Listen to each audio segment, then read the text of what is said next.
Good afternoon, powerful women!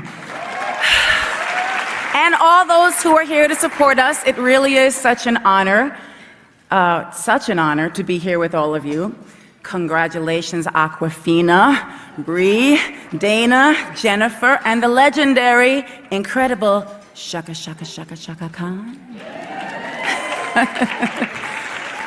It's really interesting, these monitors, you like reading backwards and then you're reading forwards. I don't know, I'm just going with the narrative of what's been happening tonight. Thank you, Variety, for creating this gorgeous moment where we can all celebrate and inspire each other. Today I want to focus on the children in the room, every little girl living inside each of the amazing women here. What I just read to you, or actually what I was reciting to you, were the lyrics from my song Close My Eyes that I wrote for my album Butterfly. Shortly after it was released, I received a letter from a fan, a young girl in Germany, who shared that she had been abused by her stepfather and that Close My Eyes helped her get through the trauma. Her letter touched me because I wrote that song from a very real place. I wrote it and many other songs to work through my own trauma. I wrote that song for all the children who saw things they shouldn't see, who were forced to grow up too soon. When I was a little girl, I would go on walks alone and come up with melodies and words and sing to myself. Writing songs and singing were my escape. It was my release. It was how I survived, and it still is. My mother was a gifted opera singer who was also a bit bohemian, if you will. She sent me to a publicly funded sleepaway camp because we didn't have any money, and it was a total nightmare. I would elaborate more, but we'll all be here till dinner. Needless to say, it didn't work out.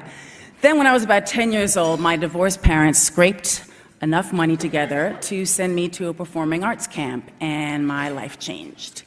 Camp was a reprieve from the unsafe and unpredictable environment I was living in. It was a solid ground beneath my feet, fresh air to breathe.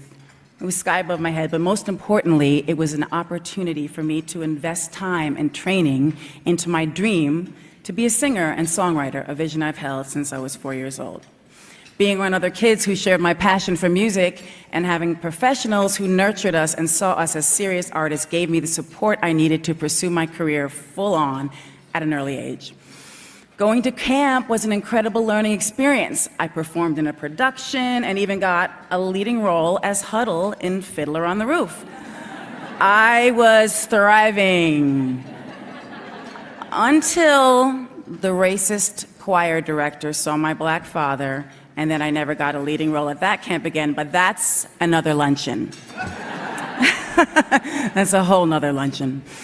It's been said, it's hard to be what you can't see. Camp Mariah is a career awareness camp, giving kids the opportunity to see what they can be, and it provides direct access to people doing all kinds of wonderful things.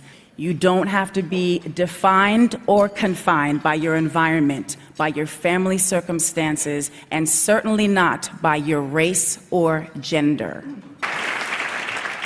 Oh, God. I started this camp 25 years ago, and if you don't see what an accomplishment that is for a 2-year-old child,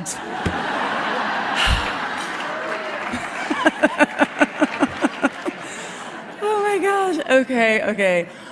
I've been blessed, I mean, it's true, but I've been blessed to witness thousands of kids have a space to breathe, run through fields of green grass, and believe in who they can be. And that is one of the greatest honors of my entire career. From my first Christmas concert fundraiser at St. John the Divine in Harlem in 1994 to prima ballerina Misty Copeland joining me at camp just a few months ago, to the many camp counselors, the administrators, the kitchen and maintenance staff. It takes a village to run a camp, and I'm so thankful for them doing the day-to-day. They are the real heroes of Camp Mariah. Thank you, Fresh Air Fund, for allowing me to realize these dreams, and for the powerful women who fight like warriors and champion the important work of the organization. I have to thank Fatima Shana, Jenny Morgenthau, and the late Susie Newhouse, who, she was an angel. She guided the Fresh Air Fund for many, many years. May she rest in peace. I'm grateful they have blessed not only my life, but the lives of more than 15,000 wayward children for the past 25 summers. When I was a little girl, I made a promise to myself that I would never forget what it felt like to be a child. Camp Mariah helps me keep that promise. Okay, so I was 18 years old when I got my first record deal. A lot of very powerful men controlled my career, what I wore, who I worked with, and every aspect of my overall image. Believe me, that can be very intimidating and confining to a young girl just getting started, trying to express herself artistically. It took a lot of hard work, inner strength, and believing in myself, but slowly I gained the courage to emerge from that stifling control by a group of men. We love men, but they could never understand or embrace the essence of who I truly am. Now, as a mother of two, a boy and girl, I realize my daughter is going to have a different set of struggles than my son, and I'm doing my best to prepare her for that. So on behalf of her, Miss Monroe, Roro, as we call her, on behalf of her, I want to thank each woman in this room and all the women who have come forward with their truths, their harrowing experiences, and above all, their triumphs over the misogynistic society of corporate asses that we deal with every day. Now my daughter will never have, well, she'll have some barriers, but there'll be fewer barriers to break through in order to achieve her full potential. You guys are all a beacon of hope, and I stand here with you in sisterhood, knowing we'll continue supporting each other and keep fighting in tandem for equality for us all. Thank you so much. God bless.